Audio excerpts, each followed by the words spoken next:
This is the Whatever You Say. This is the Whatever You Say podcast. Hey, fuck you, man! Who put this thing together? Me! That's who! Who do I trust?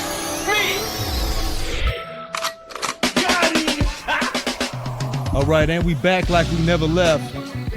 Whatever You Say podcast, finishing off this March month in grand fashion. Live in the Whatever You Say studios. I am your man, Ivory Town. And listen, I got a special one, man. I got a kind of a local star. Believe it or not, you've seen this dude around. He's been on your TVs on important nights like game night. You know what I'm saying? A Thunder game or something. If you made your way through the Dead Center Film Festival, you might have seen a couple of this guy's short films. You might have seen him waving an award around or something, you know, representing for the OKC, doing his piece in this new art renaissance we got going through the city right now, man. And we're gonna get into his business a little bit, but first let me offer up the business side of things. Shout out to our sponsor, Cibo Alto. If you know, you know. Higher level cuisines, all the finest in your infused foods and snacks, if you will. That's right. Check them out on IG, cibo.alto. And also, Covington Heat and Air. Shout out to my folks over there. Check them out on IG at Covington Heat and Air. And you know what? Give them a call. Let them know you listen to the show and that you want their services. 20% off your heat and air unit checkup, just like that. Covington Heat and Air. Check them out on IG and tell them Ivory Town sent you. Now, to the show. Whatever You Say podcast. Welcome live in the studio. Actor extraordinaire, Mr. Josiah Overstreet. What's up with it, King? How we doing? Was that a long enough intro, man? Supreme.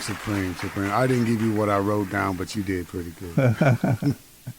I appreciate you stepping in, man. You know, you artsy dude. Y'all are always busy out there, man. Hey, the only way to eat, man, is to be in the street. You know that. You in this acting game pretty heavy, man. You've done some commercials for the Thunder, Chesapeake, and Paycom. Yeah.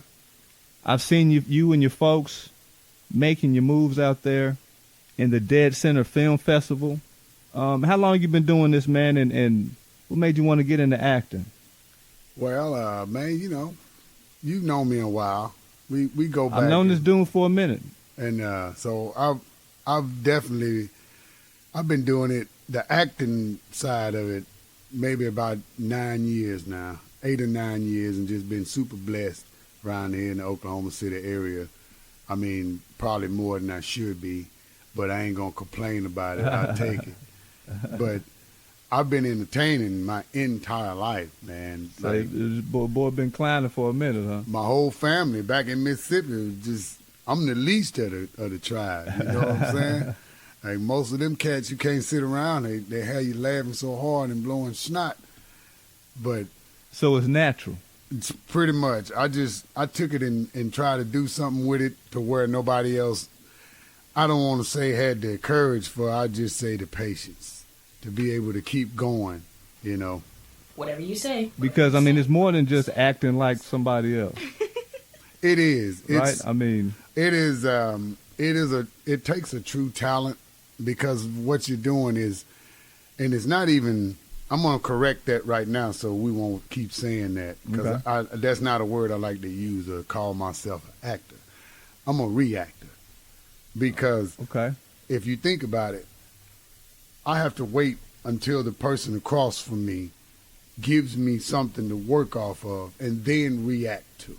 Uh-huh. So if I act first, then you look like the rest of these guys out here on TV who's acting, as opposed to waiting to get a cue from someone and then reacting. It makes it much more organic when you do it that way. So I'm a reactor in either way it go. So I choose this medium too because it's the easiest way to tug on people's emotions. Okay. You can make them laugh and smile. The visual, the audio. And not just that, just with your facial. You don't even really have to say 2 words. As a human being, if you know other humans, you know that the wink of an eye is going to solicit some type of response if you do it to a man or a woman or a child. Right. So each one of those is 3 different categories of a wink, I hope. You know, I hope you ain't winking at no child like you winking at a woman. Right. But you get what I'm saying. And you have to break everything down like that. When you do that, it's going to allow you to be able to shift people's emotions, which is what makes for a good reactor. I like the way you broke that down, a reactor. That means your acting prowess can go in and out in any genre of movie, huh? In anything, anywhere, any direction. Any commercial. I mean, but as of right now, I mean, we're doing, this is a business and we're just trying to climb our way up. How'd you get started in the business side of it and with the commercials and things like that? It was through basically connecting and networking through the classes and things of that nature. Yeah. The casting directors, they see something in you. They say something to you. And that wasn't just me. It's pretty much everybody who's in the industry. The key is when you recognize what they recognize and you're able to put it together. Right. Because a lot of times we can't see something in ourselves that other people can see. And that's what it was for me. Because I thought I was just a stand-up comedian until someone told me that being a comedian is like being in the deepest depths of acting because you have to pretty much go through every emotion, and you have to, in order to get people to laugh, you got to hit them at home. Now we're talking comedic acting or we're talking stand-up comedy? No, if you can do stand-up comedy, you can act. Right. For the simple reason is if you get people to laugh at you, you know how to pull on their emotional strings. Okay. And so whether it's a comedic acting or a dramatic acting, you can still act because you know how to solicit a response out of people. Once you can draw that energy and that response out of people, it's empowering. And so when you take that from the stage to in front of the camera, the biggest difference is you just give them a whole lot less. You're not so boisterous. Right. Because less is more. When you're on the movie set. Yes. As opposed to stand-up comedy. Were you funny, man? What's up with the comedy? What kind of, we knee slapping funny, or what kind of comedy we're talking about here? I wasn't knee slapping. I've heard some guys out there that have you really. We physical, we dancing around and all that. A little physical, a little dancing. More. I had some content as well. It was more on the relational side, but since they started canceling people, I had to drop a lot of that. Yeah, I bet that. I mean, because one thing I watch a lot of stand-up comedy. I'm still a fan of it, and I love these little documentaries about comedy that's been coming out. With the whole cancel culture, and I always say comedy is probably the last piece of entertainment medium where you get like some real truth and you get to hear what's on people's minds. That's why they're attacking it. Right. And so with that being said, what's a stand-up comedian do? I've heard so many comedians say, I'm done with it. I know Damon Wayans, even though he came through Oklahoma City a few months ago, but I've heard so many comedians, so many stand-up comedians who made their hay in that field say, man, I can't do it no more. You can't say anything. And that's the reason why, though, because you got to think about the person that you're talking about. The reason he is a comedian is because he is too open and too honest. Right. And so if you're not going to allow him to do that to the best of his ability, he's not going to be able to give you what you're looking for anyway. It's like Andre 3000. They asked him if he would rap again. You're such a great rapper. He said he never will because, it's called hip hop for a reason. You got to be hip in order to be involved in it anymore. And at his age, he doesn't feel like he's hip anymore. Some of you old niggas didn't get this. Some of you old niggas still out there swearing you. Nah. Fighting in the club. Nah, fall back. Fall back. But I'm honestly, I think things are probably, we're going to go through a rough time, but I think they'll probably get back on track. I really believe if we can get the music back to where we need it, because like we were talking about before we came on air, especially with our people, if we can get the music back to where we were talking about love and unity, like I think we could get back there, because like now you listen to some of the stuff on the radio, it's literally everything about nothing. Right. It's what they're talking about. Yeah. But you think about the stuff that people had, the music they had to make that was good. It needed some type of life struggle. And these kids nowadays, I don't feel like they got no struggle. I mean, everything is technical. Everything is right now. You can get to any piece of information you want. And think about it. Think about it. Any great piece of music, every great piece of music that's come out of pain. Yeah. Look, Tina Turner, pain. Yeah. Michael Jackson, that boy went through some pain. And I think right now it's confusion. And that music sounds different. Music out of confusion sounds a little different than music out of pain. And music out of love. Yep. Music out of confusion it has a little bit of everything in it, right? And that's one thing I'll say about music. It's a little bit of everything just thrown in there, and just you don't sit down in the studio and vibe with your fellow artists anymore. You email and send everything. You want to work with Erykah Badu, you need to go sit down in that studio and smell them incense. And music is don't be emailing her no verse. Music is mathematical. You can't have confusion within mathematics. There you go. Mathematics is a definite. It is, and so exact. They're not intentional about it anymore. Somebody will put down a beat like you said, and then somebody in Saskatchewan, Canada, right, with a name that rhymed with ache. But come on, Joe, when we was younger, we ain't want to hear that stuff either. You're right. We didn't want to hear that stuff that the other older generation was talking about. Well, but now you want to hear it, though. You see the difference? Let's talk about some of these milestones you've hit here in OKC. We brought up the Dead Center Film Festival as a entertainment, movie-making kind of phenomenon that's taken over OKC the last few years. You've already racked up a few awards, man. What are some of those films that caught folks' eyes back then? Yeah, we had The Office Case. I did with probably hands down one of the best crews I've ever worked with.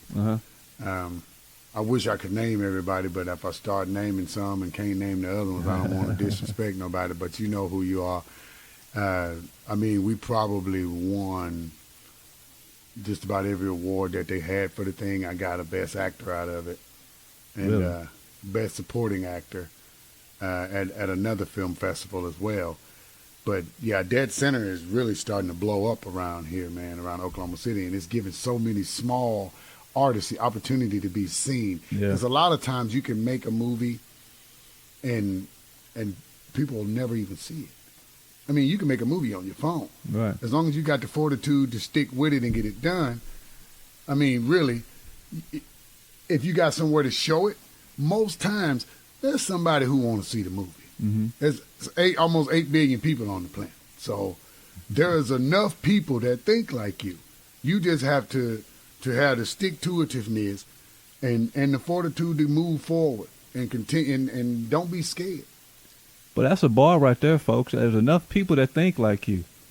Believe it or not, there's 8 billion people. That was I think a lot of people like to hear stuff like that, man. Especially people in that artist realm.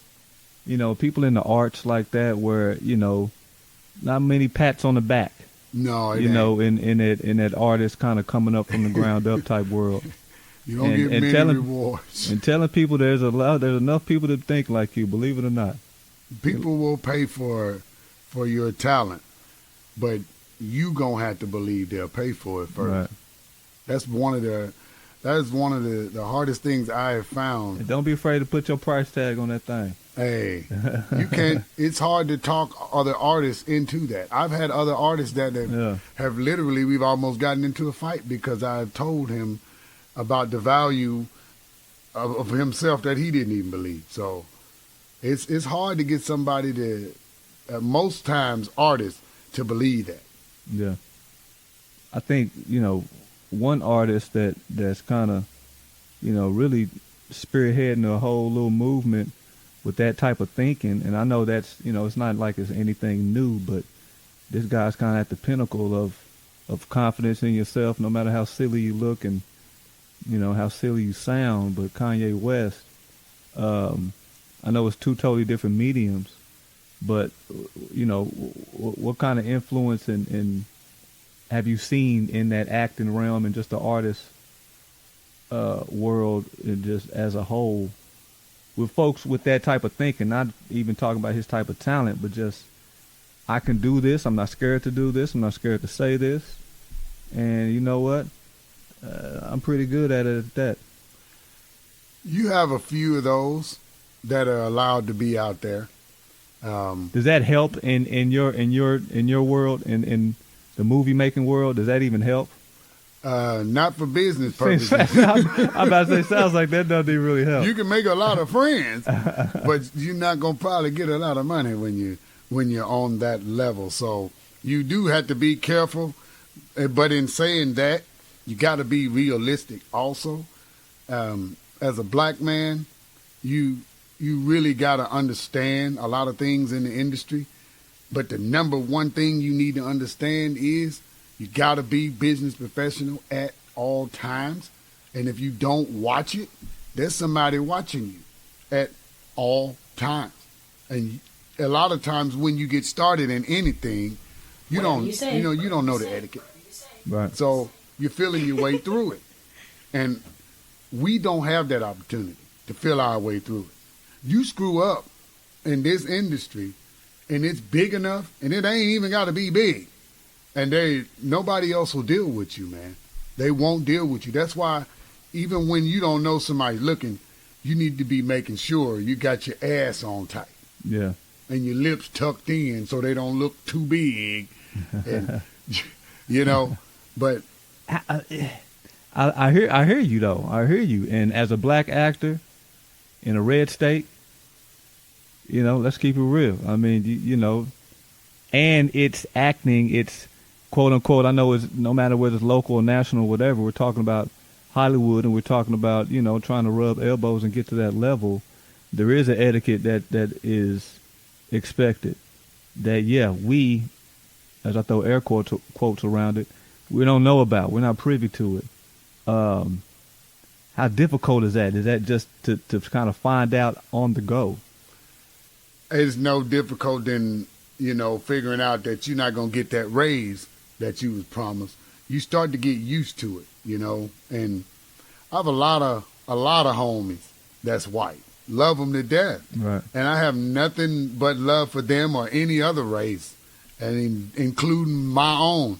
But the truth of the matter is they don't understand why we are the way we are, why we react the way we react. And my basic statement to them in the end, to squelch the conversation, is that you really got to be it to see it. Because that's really it. I'll never know what it's like to be white. I'll never know what it's like to wake up without a care in the world, because I'm always under fire. You'll never know what it's like to wake up under fire every day. Uh-huh. So I don't judge them for that, though. I look at it in a position of, I wish they would, come aboard in my way of thinking, and maybe I could meet them in the middle. But without a conversation, that ain't going to happen. For us to continue to just, have you push your agenda, me push my agenda, and nobody is willing to move, then it's going to stay the same. And as a black man, I understand it's going to stay the same because I'm always the one that seems to be willing to move, if that makes sense. Hey, man, you have to be willing to be mobile, to be flexible, to be nimble. As a African American, trying to move in this world, especially in the arts, where there are no rules. right? No rules, no degree you gotta have, no. Well, actually, No. there is a rule. It's the golden rule. Be good. No, the man with the gold rule. There you go. Well, I feel you. If you want to get something made, who got the money? Okay, well he called the shots.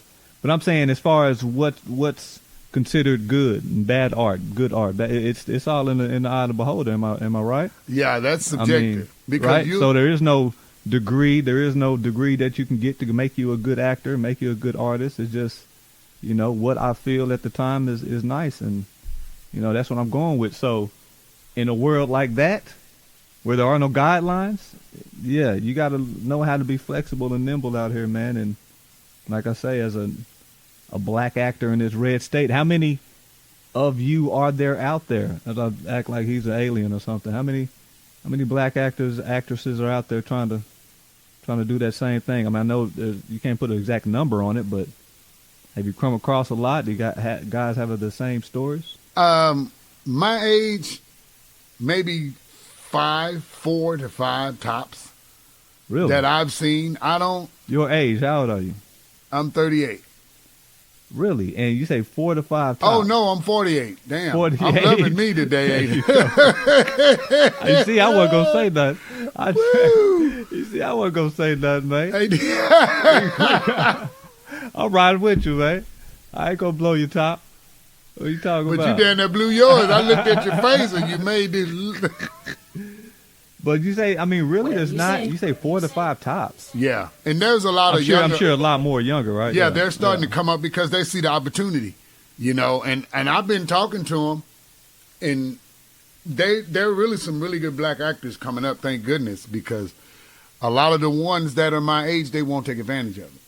And it's just, they're waiting, but you can also see why they won't take advantage of it, because you have to have a certain demeanor about you in this industry. There's certain stuff you have to be willing to take. I mean, and then there's also things that you got to be willing to stand for.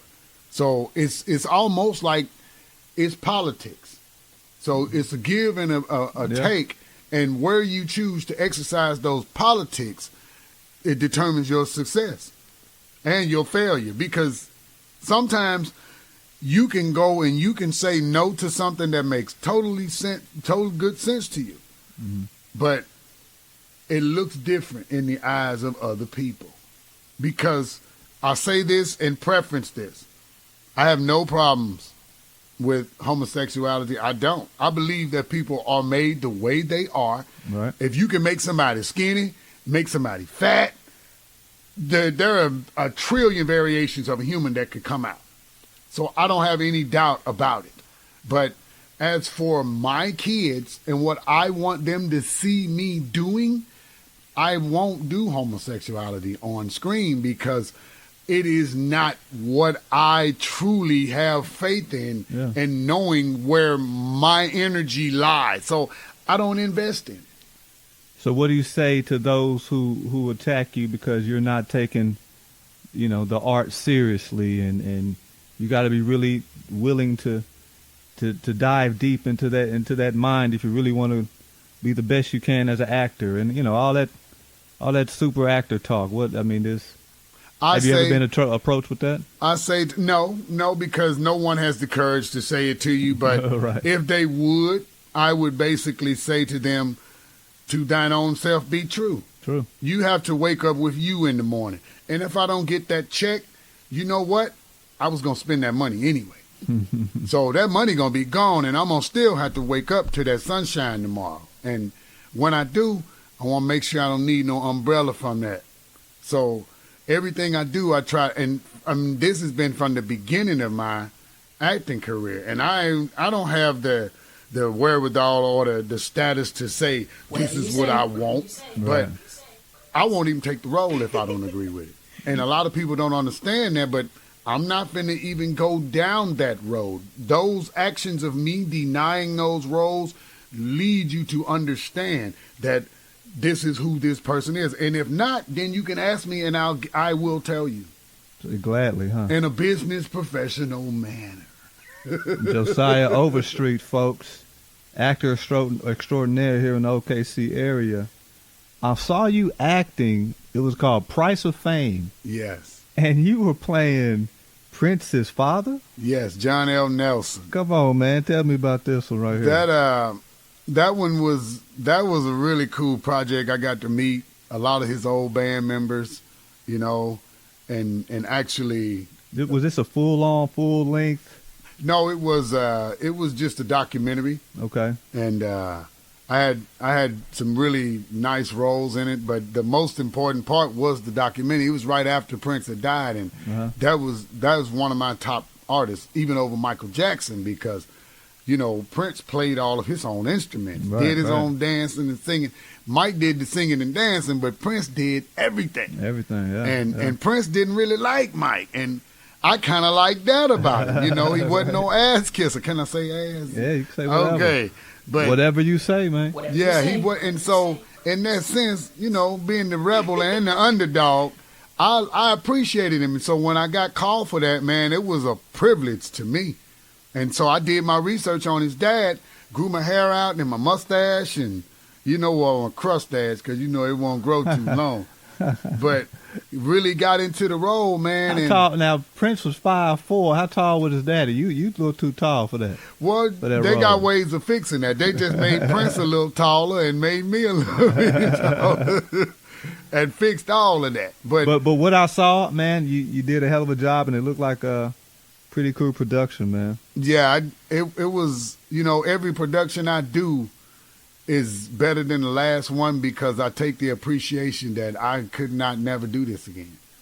Like, this could be the last time. Even though I only ever started out wanting to do a commercial, that's the only thing I ever wanted. I didn't even want to act. Like, I just wanted to be on a commercial and see myself on, like, literally, I didn't even care about getting the dollar for it or nothing. And things just started going, and I was like, this kind of crazy. You know, I was in broadcasting school with this guy, and I always knew you saw the charisma right away, you saw the personality, and he was goofy, but I didn't think acting, like real deal, like drama acting. But it just goes to show, you know, what was this, almost 15, 20 years ago? Yeah. I mean, this just goes to show, you know, you never know what's in somebody. You know, you never know what's deep in there, and if you just, you know, kind of get in that around that right environment and kind of shoot them in that right direction, you know, boom, you know, you never know what could come out of it, man. And this guy is over here, full-fledged acting, folks, winning awards, man. I'm proud of you, dude. You know, the crazy part about it is when I was doing the comedy, my sister gave me a statement. She said, well, maybe you should move to acting. And I was just like, well, I like comedy. She said, but it's not doing what you wanted to do. Mm-hmm. You've been doing it for 7 or 8 years, and you ain't nowhere where you said you were going to be. And, you know, your plan needs to match what you said. And so she was right. And so I kept doing comedy, and she said, why don't you, you know, keep at your acting? And I just told her, you know, I ain't so sure about that. She was like, well, then don't do it then, because you ain't going to do it if you ain't sure about it. So what she told me is, you know who you are. Mm-hmm. That's some crazy stuff, is because, like I was telling you earlier, a lot of times we don't really think of who we are in this whole scheme of things until someone else says, hey, this is what I see in you. Yeah. And so when she said that, it kind of pinged me like, you know, I could probably do that. And basically just, I listened to what somebody else told me about myself.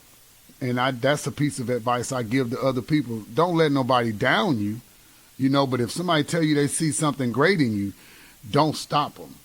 You take that and ride with it.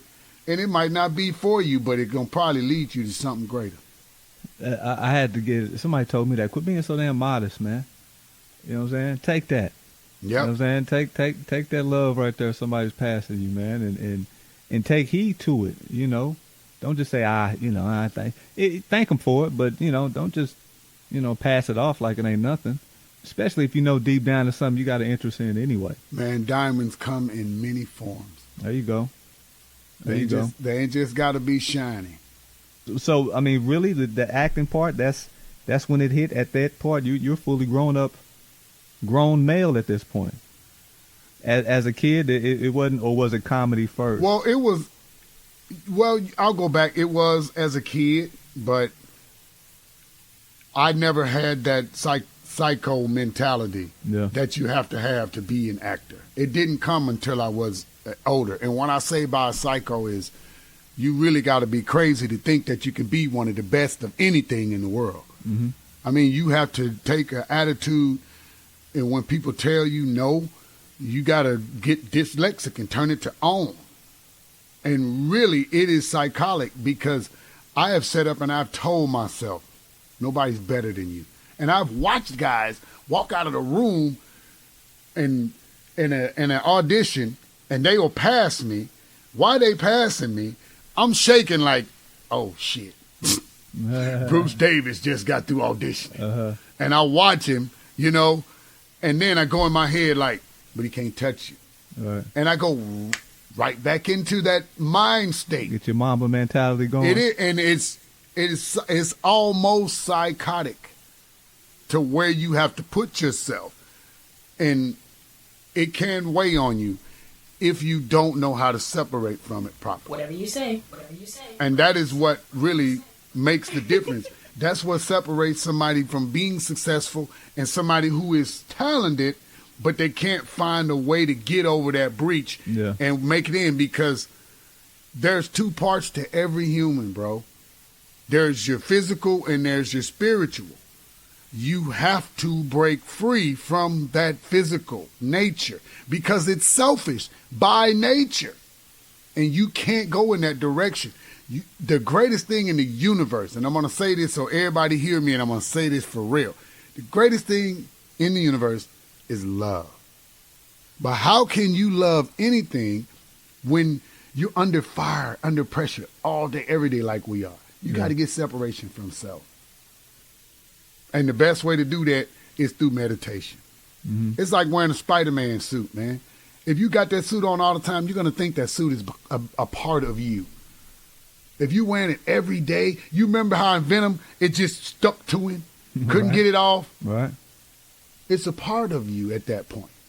You got to separate from that. And within that separation is rejuvenation. So when you rejuvenate your spirit, which is your energy, you can get back in the fight. How long you been meditating? Been about 4 years now. Yeah. Yep, and I'm getting better at it. I'm practicing and I'm getting way better at it.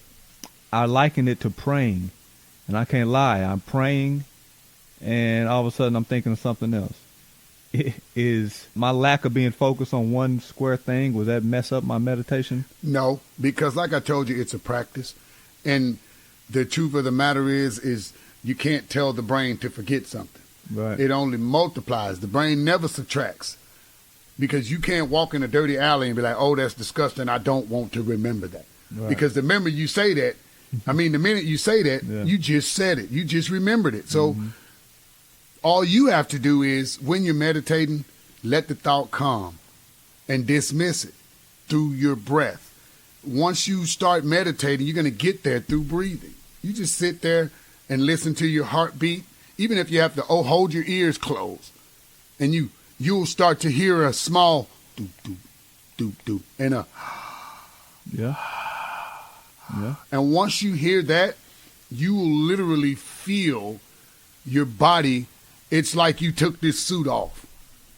And when you do that, you allow yourself to not be involved with what's going on right now. And what I've been told is at that point, when you are at a total meditation point, is when you are able to be what is described in the Bible as God in you. Let me say this, and it's going to sound silly. I'm not trying to be silly. Whatever you say. But everything you just described, kind of leaving my body, hearing my heartbeat, thinking something running through my brain and breathing it out, that's the exact same way I feel when I'm high. Can I just, is that the similar state? You can, but the thing of it is that... And I just bought a memory foam bed, so imagine that. So I smoke a joint. I'm laying in the bed. My body's gone. It's out. It's off the bed now. I can hear something. I can hear my body beating. I'm breathing. I mean, it's similar. It sounds stupid, but I mean, No, it doesn't. It's very similar to what you just described. The state in which you choose to get there is on each individual. Now, but the truth of the matter is you don't even have to smoke marijuana like we do. Yeah. Because the fact that you can get high off of it means that you have the receptors in your brain. So my question to you is where did the receptors come from? They're already there because you can release these chemicals in your brain through meditation. And what does this do for your acting? It literally transcends you. That's why I win the awards. Because, Word. Because he said that's why I got a trophy case. and the simple fact is, once, like I told you, once I'm able to go in, regenerate my energetic forces, I can get back in the fight. Everybody else is depleted, and you can see it. You know it when you're around them. You don't even want to exchange with them. You don't want to react with them. I mean, when you're around, there's people you can't be around. Right. Then there's people that give you energy when you're around them because they're a reactor, just like a nuclear reactor. So in either form, I'm going to give you energy. Hey, them boys come out of Mississippi know some stuff, man. Josiah Overstreet. Director, writer. That's what's next, right? We were talking before we started. That's what's next. On the rap sheet, we writing, we directing, we got to call Bill Cosby, get some money up in there, and we might have to get Bill on the phone. He in turmoil right now. It's easy to catch him when they got something going on. Bill loved to bankroll a movie or something. I bet he would. I bet he would. I'm gonna holler at you in a minute, there, Dope William. But yeah, man, I've always been a writer. We used to write in class and everything, but it's just always been something I've loved. And when I finally got the courage to, a colleague of mine, Chris Oz, young guy, but you can learn from something from everybody. No doubt. He basically gave me a kick in the pan because I was always talking about I'm gonna. Mm-hmm. And I've always had these grand ideas, and he basically said, like, what are you waiting on? And I was like, well, I don't have this, I don't have that. He was like, have you written a movie yet? I was like, no. He said, well, then shut your damn mouth and write the freaking movie. Right. And when he said that, there was just something he slapped me in the face and said, get off your ass and write the movie. And I wrote the movie, bro, and now I got investor. He's ready to shoot the movie. He's actually rushing me to shoot the movie, and I'm trying to make the script perfect. And it don't have to be, because all I need is the characters and the words. But I want to make sure when I put it out there, it's professionally done, and it's received by everybody professionally, because that's how I want to be seen in the industry. But you know what? And everything you just described, I'm kind of going through the same thing with this podcast, man. And, and like you're up against 11 million scripts, right? There's 100 million people out there trying to do the same thing you're doing. I always say, I'm right here in the middle of this pissy podcast puddle. There's 100 million of them going right now. So you want to present it the right way. You want it to be different, to look different, to be presented how you want it. But also what you described, that can be the biggest shot in the foot, is that you're so worried about having everything lined up right, having the perfect equipment, having the perfect artist, and rolling it out the right way, that essentially you'll never get started. Yes. Right? Battling that thing right there is something that I think everybody right now, especially the generations right now, and especially older folks like ourselves, who we're still young enough to know what's happening, and we know how to use this phone, we know how to use a computer. Our generation started this computer thing. But we're not in it like that. We're not doing videos and TikToking and stuff like that. We still want to promote it and do our stuff the old school way.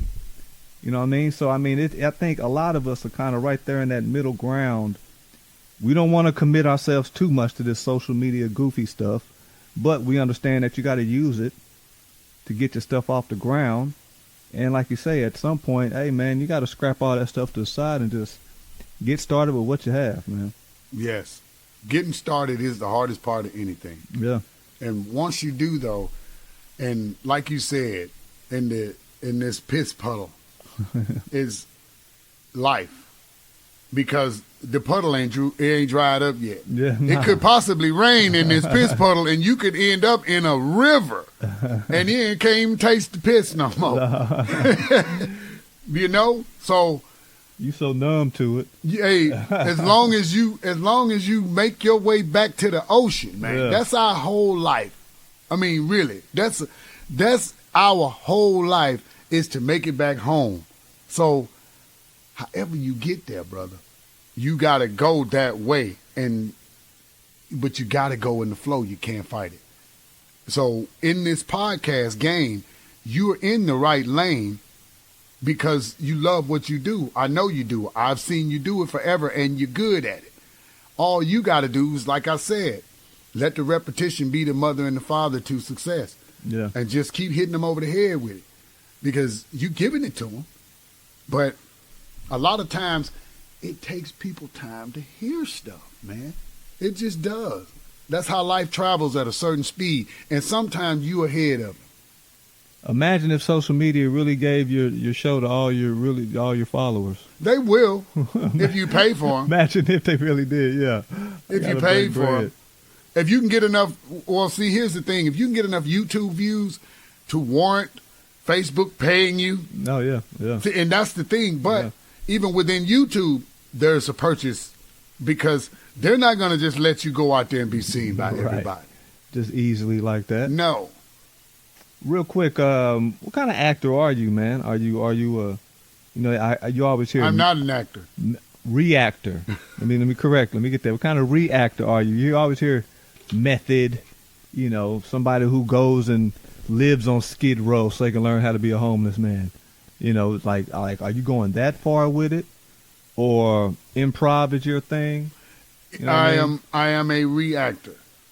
So give me the script and let me see who I'm basing this off of. Let me see my co-star, and then you'll get me. Well, the way I do it is I'm every character when I get the script. You go over everybody's line. Yes, and that's it's what Will Smith easier said that he way. did.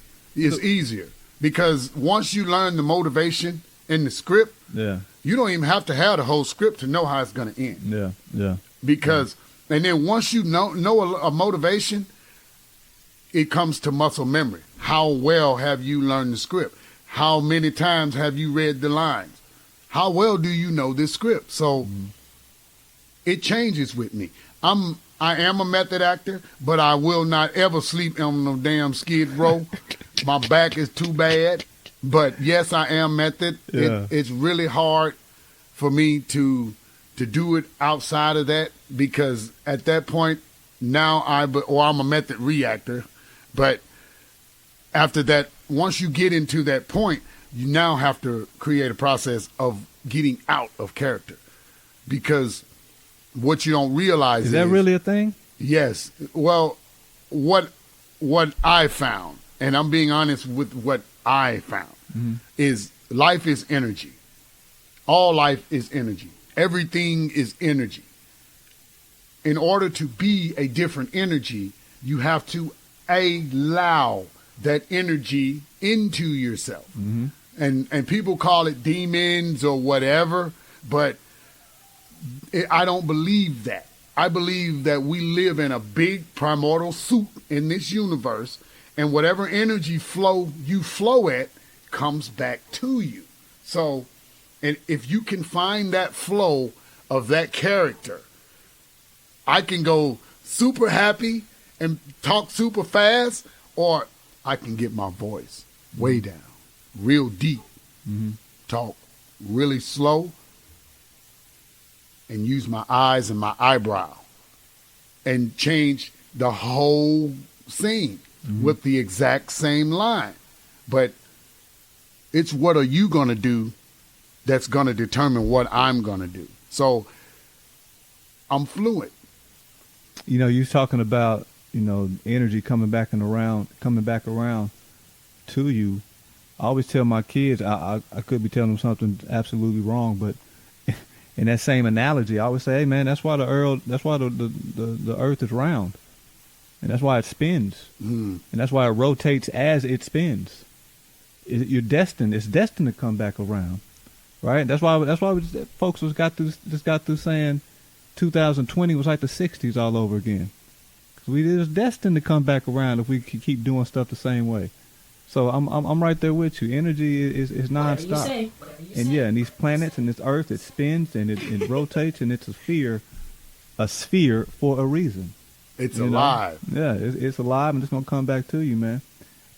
As far as the method acting, give me an example of you going to go get ready for a particular character.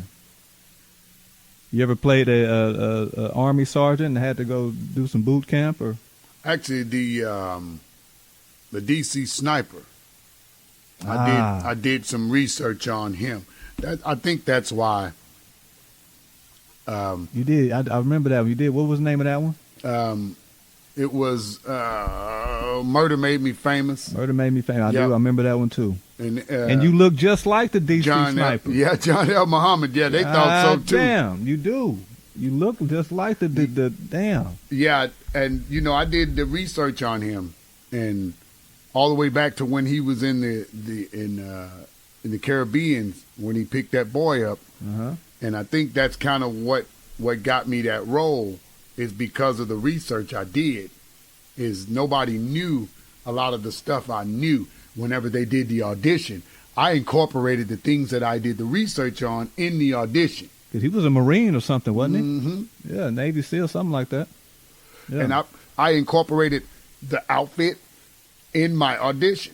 The same haircut in my audition. Okay. I looked at his picture and I matched it. And you know what a thumbnail is, right? Right. I made sure that that's what showed up on my audition. And so that's another thing for actors to understand. If you're doing a character piece and you can kind of match the character look, let that be your thumbnail. So that be the first thing they see when your picture come up.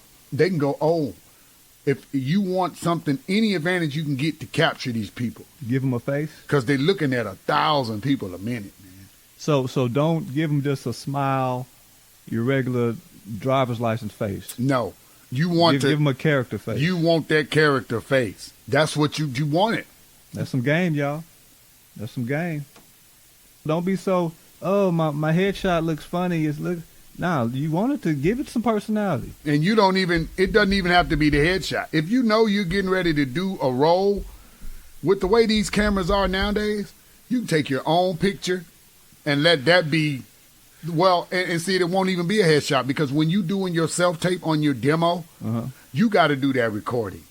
And the thumbnail comes from where you put that line at, that edit line. Wherever that edit line goes on your video, that's the first picture that pop up. Okay. So if your picture is like this and the edit line is halfway in between pictures and you look like this, that's the first picture they going to see.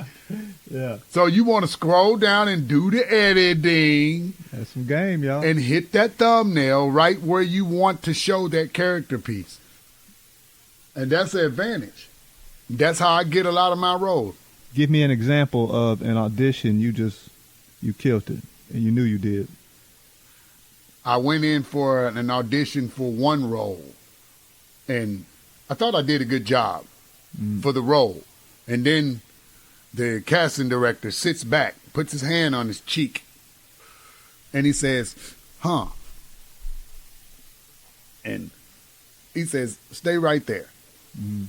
He came back. He had 10 pages in his hand. He said, I got you in mind for something else. I looked at it, and it was for the role of Bass Reeves. You know who Bass Reeves is? No, who was that? He was the first black U.S. Marshal. Okay, word. That's who they fashioned the Lone Ranger after, but they made him white. But Bass Reeves was black. He was a slave who beat up his slave master and ran away into the mountains during the Civil War. Okay. Whatever you say. And Whatever you say. he was out there catching criminals in the Indian territory when all of the white boys was fighting away at Civil War. So he pretty much had the run of the Indian territory. The white boys couldn't go out there. So when Civil War was over, they still couldn't go out there. Okay. And they had to have somebody to go get these people. It was him. He was a genius, man. And they had me read this role. I walked in. I didn't even know who he was until he gave me the script, and I went home and did my research. But when I saw it was a cowboy, I didn't even know he was black. But I saw he was a cowboy movie. So he told me, you got 5 minutes, go learn those 10 pages, come back. I went out, because I had training, and he knew it. I went out, learned the 10 pages. I went back in there, and I gave this man a performance. I spit on the floor, man. You know how cowboys do? Uh-huh. He was reading his lines, and he's trying to convince me of something, and I just spit right on the floor, man. Ding. Hey, right on the floor. Got the role. Now give me the opposite. Give me a bad audition example. I went to a Nike audition. Oh, shit. It was one of my first ones. Hey, shoot for the stars, man. Hey, yes. Do this Nike thing. Yes. But see, what I didn't know is you're not supposed to take props into an audition. Okay. I had on shoulder pads, helmet, pants. Hey, I was the only one. It's Nike. I know y'all need a football player, right? Good bullshit. Bro, you talk about an idiot.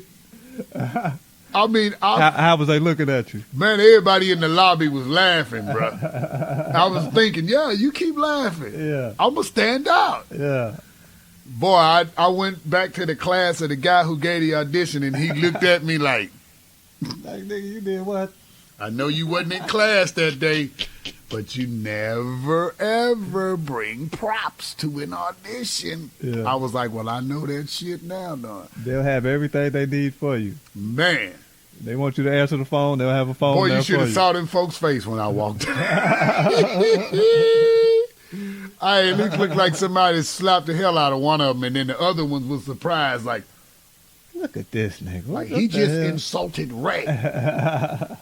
We can't believe he did that. But that was something that stuck me, and it was pain. And pain is the best way to learn. How was that walk out? Was it embarrassment? Was it kind of?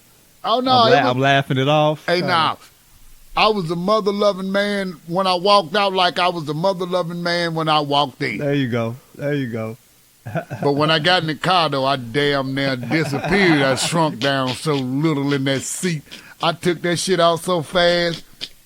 He gonna cry in the car. Yeah, he did. And he did. Hey man, you live and you learn, man. I always tell my kids that wasn't a loss, that was a lesson. Hey, man, That was a you lesson. know that the losses are way greater than the wins. So that makes the losses a win. No doubt. No doubt.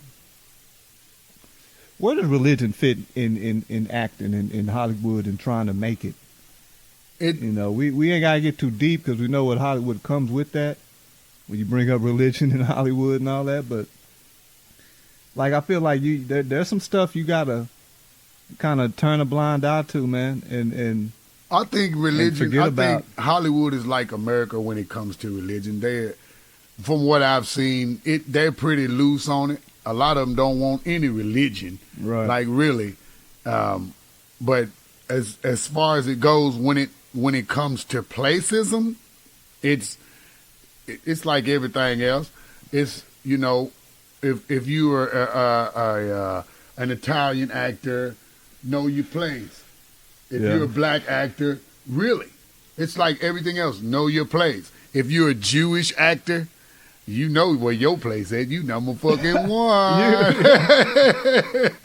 And, I brought up Kanye earlier, And, you brought up the Jewish thing, and we know he kind of got canceled and went through his heat with the media and everything for saying what he said about the Jewish faith and all that. And it's not like he was wrong, but it's just, all the extra stuff. I don't even know what he said about the Jewish faith. I honestly don't. I don't know what he said or with what happened with Kyrie. With Kyrie. Yeah, I honestly don't even know what was said. Well, all I know is that you have a right to think what you want to think. Why should I not have a right to think what I want to think? And that's for any person on the planet. Yeah. If you think that you have a right to think something and that I don't, how dare you? Who are you to tell me that I can't think when you can think for yourself? But I need to listen to what you say, but you shouldn't have to listen to me. Well, earlier we were talking about etiquette, right? And there's a way you got to move out here when you want to rub elbows and climb to a certain level, especially in acting and anything really. That is true, but we also spoke of, and I think we're just missing that particular part right there. And as far as the Jewish thing, is that can you see it at your level? In acting, is it that prevalent? It is. I'll say this. You know who you are because you're made to know who you are in this industry. When you say that, you mean like as far as an actor, you say if you're a black actor, what, you're expected to know how to dance? You better know how to dance. You better know how to sing too. If you're an Italian actor, you better learn how to be a gangster. I won't go that far. Mm-hmm. What I'm saying is everybody, there is an unwritten rule to where everybody knows who the man is. You know who not to mess with. People know who not to say stuff about because they've got certain people listening. And that's the part Kanye was missing. That's it. And Kyrie, that's really it. I don't know what they were missing. All I know is that's it. What you said. I mean, I think in the entertainment business, you don't come out and talk down on Jewish people. Whether that's right or wrong, whatever. That's a different argument. You don't talk down on anybody. Anybody. There you go. That's if you. But my thing is, if you have a statement to be made, now Kanye is intentionally, overtly disrespectful. Yeah, he is. Time after time after time. So why, I don't know. I can't speak for that man.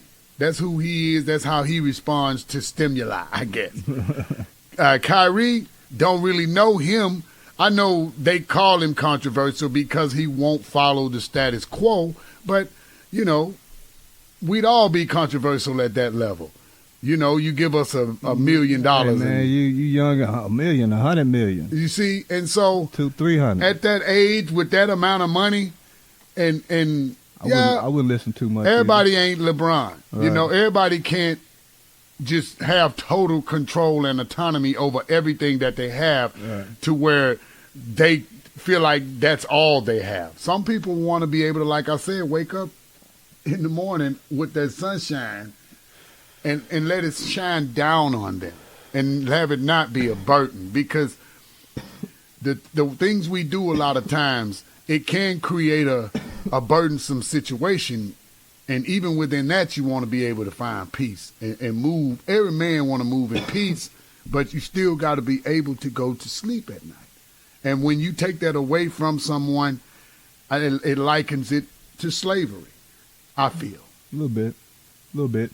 And on that note, before we started, you said being an actor is like being a prostitute. Yes. Explain that, man.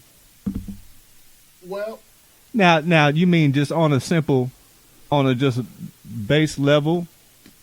Just, hey, a director tells you to do this.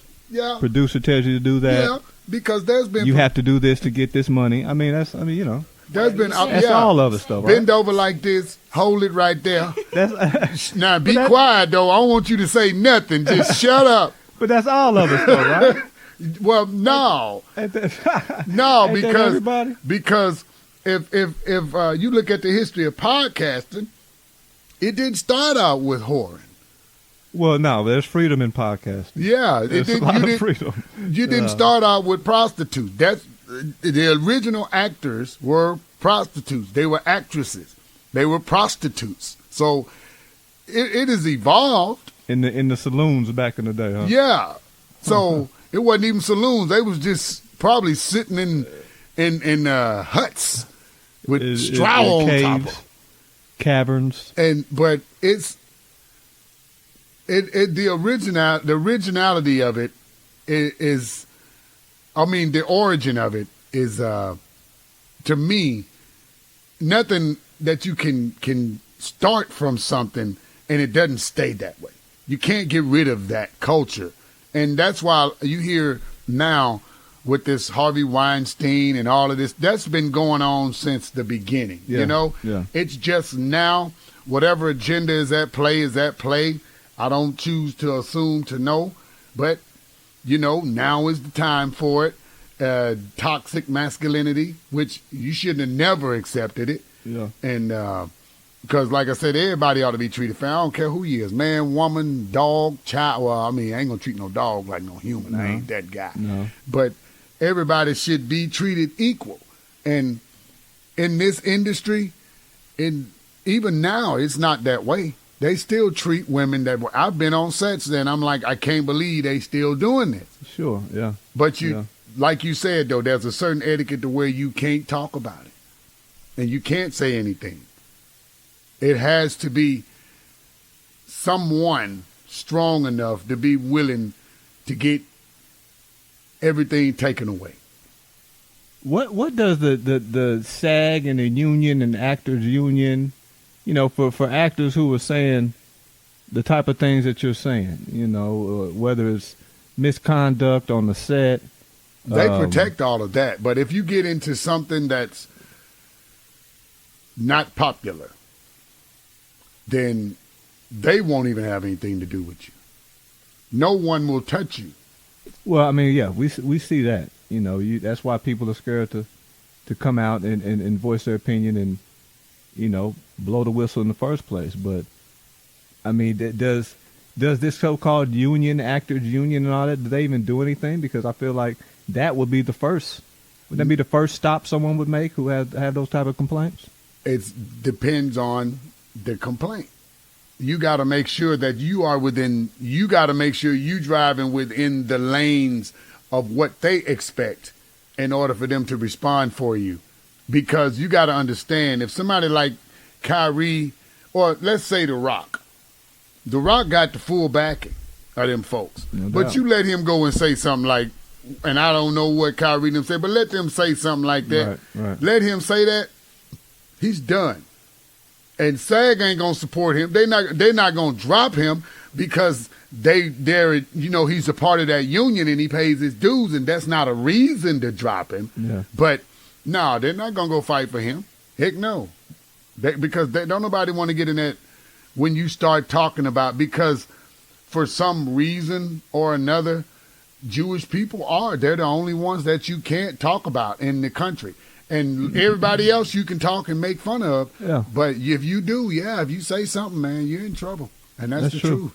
That's true, man. And I brought that up in my last couple of podcasts just to get people's opinion on that. They scared to talk. Well, I mean, not everybody. The last few folks I've had, you know, hadn't had an issue talking about it. But my shock that I keep saying is that the fact that Kanye is shocked. You've been at the top of the game of music and fashion for years, and you ain't come across any Jewish folks. You know, and this has been the issue for a long, long time. I mean, you know, you always hear comedians crack jokes about that.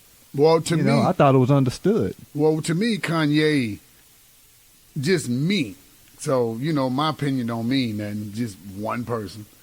But he's controversial for a reason. And that's just his whole shtick. Well, period.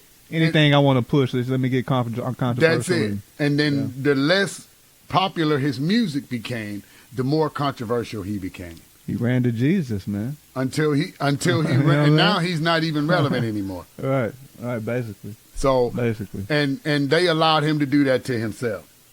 But when you get in this industry, you got to realize how you come in here is how you have to stay, because if you choose to shift, like I told you earlier, there's always somebody watching you, and they're going to see that shift.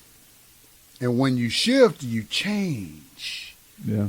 And when you change, you can't be trusted. So you got to hold yourself like an old school man, or like someone who goes with the rules of the industry and whatever that entails. How has this industry and just your experiences as an actor, how has that changed you at all?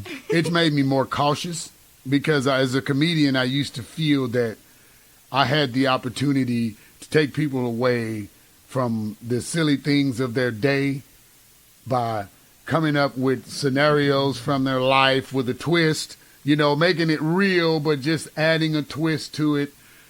But then they took the twist out. And so all you have is reality, and don't nobody want to laugh at that. Yeah. Because people only want to laugh at pain and misery. Don't nobody want to laugh at nothing great. You tell me how awesome your life going and on stage, ain't nobody laughing at that. But you talk about how horrible things are. Your girl left you, she hit you in your balls before she walked out the door, told all your friends you've been, like, they'll sit there and laugh at that. Because that's reality, though. That's reality. Even if you got everything going great in your life, got all the money in the world, I swear it's something that ain't going.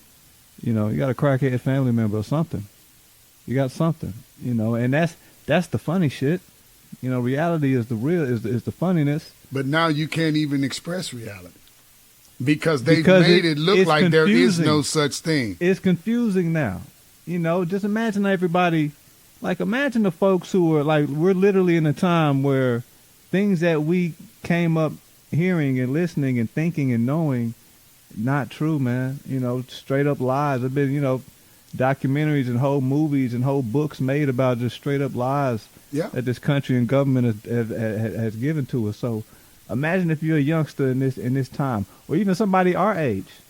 You know, hell, I've fallen into the YouTube matrix a couple times and looked at some of these crazy documentaries. I think everybody's done that. Oh yeah. And you're like, damn, what should I believe? What is right? What is wrong? I think I know what's right and wrong, but you know, what is true? What is false? There's a universal right and wrong, you know, and major is you don't take people's property, you don't hurt people. I mean, those are two things that are just the beginning factor of universal. That doesn't even have to be a law to know that that's wrong to go and take something. If I was to steal this from you or go and hurt someone intentionally, like that's a universal right and wrong. Yeah. There shouldn't have to be any laws. But we got over 1 million of them. So now we got to figure out how to live within those, the ones that were not designed for us. So how do you do that successfully? I don't know. Yeah, that's a confusing part, man. That's a confusing part. Pass that message on to your kids the right way. And you said earlier that you wouldn't do any homosexual roles. There's a, you know, to the conspiracy theorists out there, people love to throw this word around there. There's an agenda. You know, like there's a list. There's like 10 things on this little notepad, and we're checking off. There's an agenda to push the homosexual culture. And do you have an issue, or I know you don't have an issue with folks who do take on homosexual roles, but do you think there's an agenda to purposely get the black man to, you know, listen, my man's killing it right now. Jonathan Majors, right? The Creed, he's in Creed. He was in, what was it, Ant-Man and all that, right? He's killing it right now. But damn, he's taking some suspect ass pictures with the thigh high boots and you know this whole just dress however you want to type of culture we got going on right now. Is there an agenda to feminize the black man? I don't know. I don't think there is. One thing I will say, I was talking to my lady the other day. We know there's gay people all over this world. At some point, they were going to break into the politics and the legislation part of the side of things. We know there's tons of politicians that love to cross-dress and have go to secret gay parties and all that. We know that happens. I think at some point it was inevitable for those people to seek out in the politics and gay politicians wanting to free up that side of their lifestyle. That doesn't mean that there's an agenda to make us fall under that rule. I think that just means that there's a lot of gay folks in politics, and some of their thinking and ideologies is coming out to the forefront now. They have some power that they can make some shit move now. And I think it's been like that for a while, but it's just taken till now for them to get the power. Do you think that's the case in Hollywood? I'm sure you've seen the video where we got all the top black actors. At some point they had to put a dress on Whatever and you say. and do some gay shit. I don't. You fall to that type of thinking? I don't. I'm gonna be real with you. I don't think of it in that sense.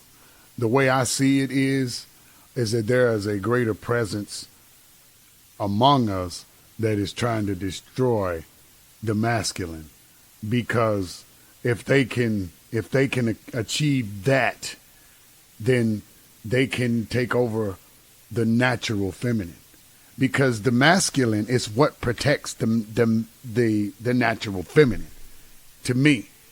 And some people call it old school, but the way I see it is if you snatch the man, we've already seen what it does to the family. Mm-hmm. If you snatch the man away from being there to protect the woman, that's who they're after, because the woman controls everything. And you know this, I know this. Everything we do is really, in a sense, to leave our legacy behind. And it takes a woman to be there to do that, because she got that portal, that womb, to give us that. And so we die. We work our butts off. And, men take a lot of bull crap and saying how horrible men are this to women. But, most of the brothers I know, they're not going to work out there busting their butt all the time, man, because they don't like their woman. Right. Y'all got issues right. and that y'all need to figure out. But, like, in my mind of knowing from what I see, it's not just the acting. It's every inch of society. A woman doesn't need a man anymore. They don't need him anymore. They'll tell you that. But it's by design. You think so? It's by design. I know it is. If you look at, there are certain things that you have to consider. And when you start to take a look at all the stuff that's been going on with the inner cities, what they're finding in the water, and with that alone, if you look at some of those chemicals that are in the water, it shows you that it reverses the sexes. With marijuana,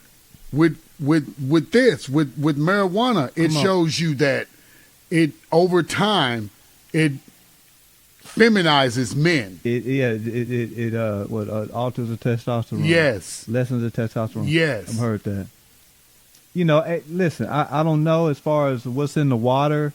I don't know about that one, Joe. I'm telling you. I guess I got to look into that. It's the parts per million of the things that they're allowing in our water, the drinking water out of the faucet. That's why there ain't been a day in the last 10 years I've had a sip of drinking water since I've learned this. No, I'm in Midwest City. The faucet water here is terrible. It's terrible. I got a water machine in my house. Had one for the last 20 years. Yeah, I can't do tap. Yeah, ionized. Can't do it. The ionizing machine that's the best. Yeah. Because what it does is it put ions in your body. Yeah. Which lifts your acidity content. It gets rid of all that acid in your body, and it makes you more alkaline. Which your alkaline being, you stay healthier when you're at an alkaline state. Not eating all that acidic foods. And like that water is the key to what they're doing with this whole situation. And people will call it a conspiracy or whatever. And I'm cool with that, because they're the ones saying it. You can go on the government websites and see what the stuff is in the water, and then you go look at the chemicals in the water and then do the damn research yourself. Yeah, I don't get that. I don't get the water catching on fire and the brown water. I don't understand what the issue is with that, man. I mean, and even the water that looks good. You're right. I mean, there's all type of shit in this water, man. Who knows? And you can test it yourself, man. Yeah. They got water testers. All you got to do is go, and they give them out for free at these little old places. They be trying to sell these water treatments for your home. They give out the kits all day. You just go, and they'll give them to you because they want you to know what's in the water. Yeah. So you'll buy their system. But man, it's horrific what's going on. It really is. And like without even to speak too deep, we're in a whole new time now.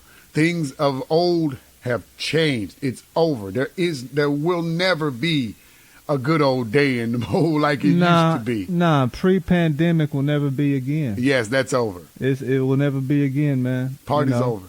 What did that do? I mean, I know it shut some production down in the movie game. I was good. I filmed 2 movies during COVID. See there? Most actors See there? My man hustling over here. He said we getting it in. Yeah, one of them yet to come out. So how was that? Was it? I mean, I guess you couldn't do.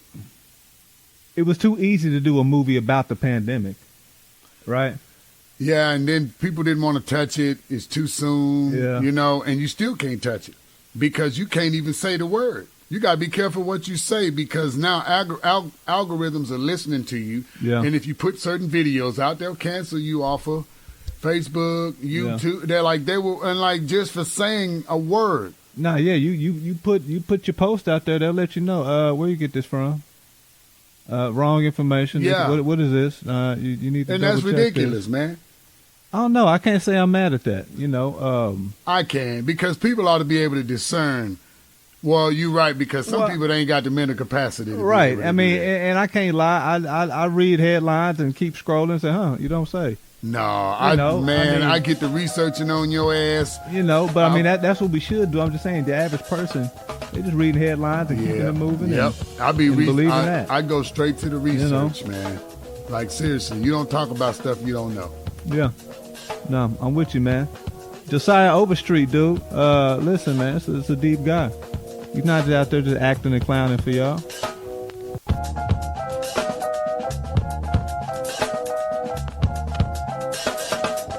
I don't think it's white folks. I think it's Negroes. I do not think this is white folks. It could be.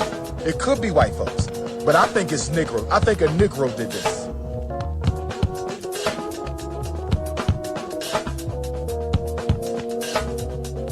This is the Whatever You Say podcast.